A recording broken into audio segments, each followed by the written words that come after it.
ఇవాళ ఒక 71 సంవత్సరాల పెద్దావిడని వాళ్ళ పిల్లలు తీసుకొచ్చారు. ముందు బాగా యాక్టివ్‌గా ఉండేది మా అమ్మ. ఇప్పుడు మాతో కలవట్లేదు, ఎక్కువ మాట్లాడతలేదు. ముందు పూజలు బాగా చేసేది. ఇప్పుడు పూజలు తగ్గిచ్చేసింది. అందరితో తక్కువగా మాట్లాడుతుంది. స్నానం చేయడానికి గానీ, తినడానికి గానీ మేము ఊకే చెప్పాల్సొస్తుంది. తనలో తనే మాట్లాడుకుంటోంది. రాత్రి నిద్రపోవట్లేదని చెప్పి తీసుకొచ్చారు. సో, వాళ్ళ డౌట్ ఏందంటే రీసెంట్‌గా వాళ్ళ ఫాదర్ చనిపోయారు కాబట్టి ఏమైనా డిప్రెషన్‌కి ఇట్లా అయిందా అనేది వాళ్ళ క్వెషన్. సో, మనం ఎగ్జామిన్ చేసి చూస్తే ఇవి డిప్రెషన్ కాదు. ఆమె బ్రెయిన్ పనితీరు తగ్గిపోవడం వల్ల అట్లా అయింది అనిపిచ్చింది.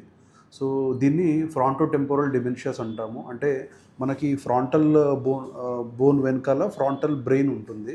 సో, ఇదేంటంటే మన బిహేవియర్‌ని, జడ్జ్‌మెంట్‌ని వీటిని కంట్రోల్ చేస్తది. ఈ బె ఈ ఏరియా ఎఫెక్ట్ అయినప్పుడు ఇట్లాంటి సింప్టమ్స్ వస్తాయి. కొంతమందికి మెమరీ అంటే మతిమరుపు ఎక్కువగా వస్తది. అందులో టెంపోరల్ బ్రెయిన్ అనేది ఎఫెక్ట్ అవుతది. సో, ఇట్లా బిహేవియర్‌లో తేడాలు రావడం అనేది యూజువల్‌గా ఈ ఫ్రాంటల్ బ్రెయిన్ ఎఫెక్ట్ అవ్వడం వల్ల జరుగుతుంది. సో, చాలామంది ఇది కన్‌ఫ్యూజ్ అయ్యి డిప్రెషన్ ఏమో అనుకోని మందులు వాడుతా ఉంటారు. బట్ ఇది పెద్ద వయసులలో కొంతమందికి ఇట్లా ఎఫెక్ట్ అయ్యే ఛాన్సెస్ ఉంటది. అది చూసుకొని దాన్ని ఏమన్నా మనం ట్రీట్ జేయే కారణాలు కొన్ని ఉంటాయి. అవి చెక్ చేసుకోగలిగితే దానికి మనం ట్రీట్మెంట్ అందివ్వగలుగుతాం. నమస్తే.